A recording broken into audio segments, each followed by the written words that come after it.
And they say Pogger moment, PogChamp. You're right. Yeah, that's exactly what they say. All right. So I wanted to react to this. This is a video by an acquaintance of mine. It's on a channel called Modern Business, which is his new channel. He goes by Nate the Mate. Some of you may have heard of him if you're into like pop punk and stuff. He used to make a lot of videos about that. I don't know if he's still trying to. Sort of a controversial figure in the Twitter emo sphere. But I like Nate the Mate. I think he's a cool guy. And I like his new channel, Modern Business, where you can hear him talk about like video essay type stuff. This one's about Monster. Brand new video. Why they're hated. Let's freaking give it a crack. Give it a shot. Question for you. What's in Monster Energy? If you don't know, that's okay. Because I'm not going to sit here It's a bunch of science and chemicals and bad stuff. To you. I've been consuming Monsters and energy drinks in general since I was a kid. And besides caffeine, I have no idea what I'm putting in my body. I mean, sure, I can read the ingredients profile on the back, but not only is it way above my reading level, I'm not actually comprehending anything I'm reading. You got a review, Brian David? Niacinamide. Do you know what that is? I don't. It could be rusting my insides right now. I think I made a sandwich out of that when I cooked the Monster into goo. That was what was on my sandwich. Niacinamide. Whatever he said. Insides right now, but I'd never know. Nummy. I'm too lazy to research it. And at the same time, I know I'm not alone on this. Since the early 2000s, energy drinks have received a bad reputation, ranging from concerns about their caffeine content to people claiming ill health effects post-consumption. At this point, it's common knowledge that Monster and the energy drink industry at large have people skeptical about their products. Not me. I just want to know one I'll thing. put anything in my body. Should people be skeptical about My roommate Monster? literally asked me last night, he's like, my dad, I don't remember what he said. He said something like, my dad fucking was giving me these melatonin CBD gummies that help you sleep. Yeah, I don't really take that, but you'll put anything in your body, right? And I'm like, yeah, dude, sign me up. Give me your experimental sleep drugs. Is there something in energy drinks that's so bad for you? Or is drinking Monster no different than having a few cups of coffee? But all at once in science here. Niacinamide is a form of B vitamin that boosts energy, while niacin does anyway. Gotcha. That makes sense. They put energy juice in the energy juice. Why they're hated by some, and whether or not that hate is warranted. Our story begins with a juice company. One you may have heard of actually. Hansen's Natural, which is insane since I've seen that company my whole life, but would have never thought they invented Monster. But sure enough, would you see them? Monster grew the grocery from store? The deep roots of a juice company. They put energy juice in the energy juice. It makes sense to me. Traces back to 1935, when Hubert Hansen, with the help of his 3 sons, started a fresh juice business in California called Hansen's Fruit and Vegetable Juice. Imagine just like starting a fresh juice business with your boys.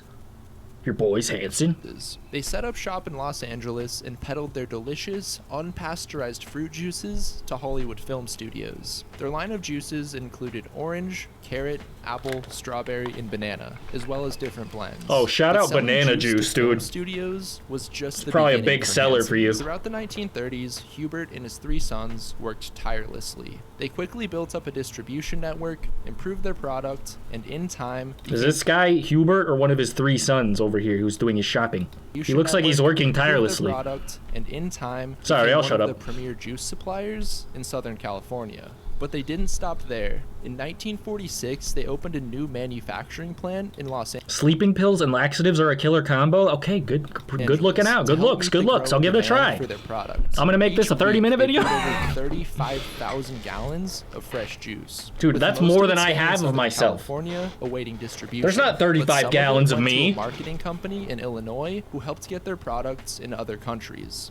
By the 1940s, Hansen's was firmly established in the West, with a growing presence on the East Coast and Hawaii. But in 1951, the Hansen family faced a tough year when founder Hubert Hansen passed away, leaving his 3 sons in charge of the company. And while they did a fine job, it was Hubert's grandson Tim who took the Hansen name to the next level. In 1977, you should have took it outside and put it down. His own separate take it out back, you know what I'm saying? Hansen Foods Incorporated. They specialized in pasteurized, shelf-stable juices and natural sodas. The natural sodas, which used all natural ingredients, sold so well, Tim created a division of Hansen's Foods in 1978 called Hansen's Natural Sodas. And by the mid-1980s, their sales topped an estimated $50 million.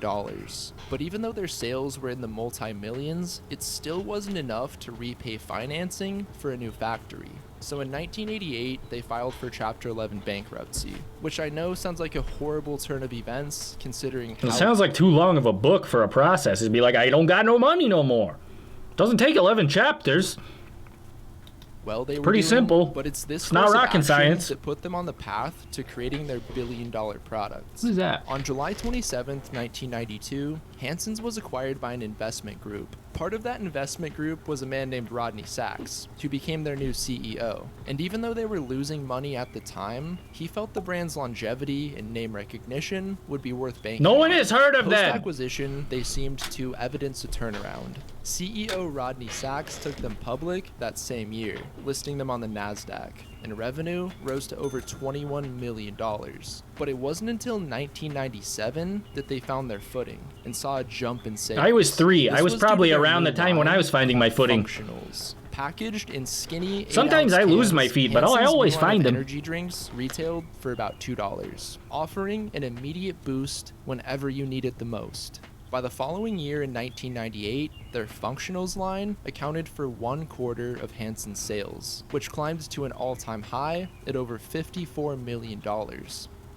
Open salami. So I'm sure you can see where this Shout is out pro going. tips for the follow. Hansen's creates a line of energy drinks. They become their best-selling product. The next step is logical. Invent Monster and dive headfirst into the burgeoning energy drink industry. But it wasn't quite that simple, since the one thing I didn't realize about Monster was Hansen's created it purely out of necessity. Not because they wanted to, but so they wouldn't be left in the dust. Yeah, of no, Red they had Bull to.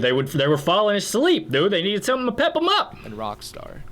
In 1997, Red Bull made their US debut, grabbing a sizable chunk of the market. So Hansen's responded by creating their own line of natural energy drinks, What's up, pro capturing an tips? initial 50% share of the US market. So for a little while, they were neck and neck.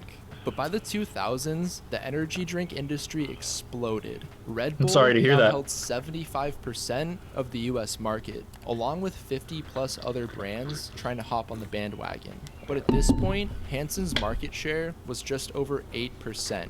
The battle grew even more intense after Rockstar launched their 16-ounce cans in 2001 and sold them for the same price as Red Bull, really throwing a monkey wrench into the industry. Hansen's knew they had to do something, and fast. After sitting down with various marketing and branding experts, they came to a sad but helpful conclusion. They realized the Hansen brand itself was inconsistent with and just plain wrong for the energy drink market, and knew they could no longer continue on as Hansen's, at least in the energy drink industry. So in 2002, they officially launched Monster, and slowly but surely began their rise to the top. By 2012, Hansen's had truly created a monster, one so big Hey, it I swallowed see their what you company did there, whole, you little but rascal. Not in a bad way. On January 5th, 2012, Hansen's announced they'd officially changed their name to Monster Beverage Corporation. The shareholders felt That's it such a made good more idea sense. because, I mean, like, the Hansen's brand name, this is the first I freaking heard of it, but it doesn't make me want to punch the drywall at all. Like, it just wouldn't work. Monster's a much better name. For the company name to reflect their most lucrative product. That was Itself. and still is Monster. By a long I gotta shot. unleash the They began beast. trading under the new ticker You know? NNST and issued an additional 120 million. Oh, I don't want to shares of hear stock. about those little monkey pictures from Twitter, dude. I'm over Ever it. since. But the biggest reason Monster was able to grow so fast was due to how well they identified their target customer. And it wasn't people who were concerned with natural. people who listen to but rather Godsmack people and who ride took Harleys. risks, partied all night, had tattoos, partook in extreme sports, and lived life on the edge. Monster edge of helped what? these rule-breaking hooligans take their activities to the next level, sponsoring everything from skateboarding to ultimate fighting. But even though sponsoring extreme sports is a huge source of revenue for Monster, I believe that association is part of what helps people view it as a dangerous drink. Not to mention this lady's presentation, where she explains how the Monster logo is actually 666. And over the years, they've released products like Whoa. the BFC. Oh, shout out to Monster logo. BFC. That's way more interesting, actually. This is stupid, but that is funny. Can you believe this? Is Anyway. actually 666. And over the years, they've released products. Dude, like have you guys the ever DS had one of these? These used to be so massive. I don't think they make them anymore, but the big fucking cans. I can't believe they existed. That's wild. Or the big effing can, which is still the biggest energy drink I've ever seen. It was I'm like sure a that's made half people mad, gallon. as some people get furious at the notion Dude, I used to of drink these when I was like glorifying 15 in one sitting. It's horrible. caffeine consumption. But at the same time, I get it. Monster is supposed to be a little edgy and complement an edgy lifestyle. I just think that a combination of 3 factors kinda psych people out. Number 1 being, it's new. Energy drinks haven't been around for that long. Even Red Bull has only been around since the 80s, and people just tend to be wary of new things. Number 2, concerned about the ingredients. Just the way Monster markets themselves, they try to make it sound like they use the most extreme ingredients that the average person couldn't handle. Number 3, the concept of change. What I mean is, people tend to get concerned or at least very skeptical when you ingest something that changes your energy level or mood, with the implication being, this must be bad for me. But are they that bad for you?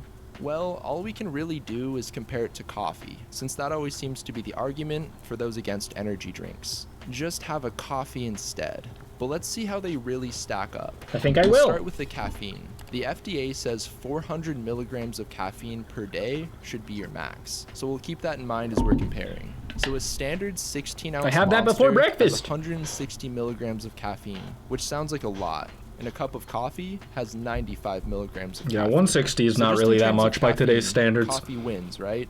Yes, but here's where the interesting part comes in. A cup is only 8 ounces, which is a tiny amount. And whenever I see people consuming coffee, I swear it's always over 8 ounces. So when it comes to caffeine, a single Monster does have more than coffee, but that's also assuming you're only drinking 8 ounces of coffee.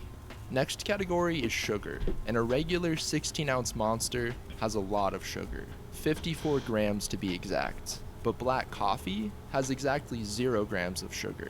So again, coffee wins. But the problem again comes up of most people don't drink black coffee. They drink coffee with lots of creamer, syrups, toppings. Those frappuccinos from Starbucks have an identical amount of sugar and are often higher in calories. So coffee by itself for sure has a lot Caffeine less sugar. shrinks capillaries? What is that? Like stuff in your brain?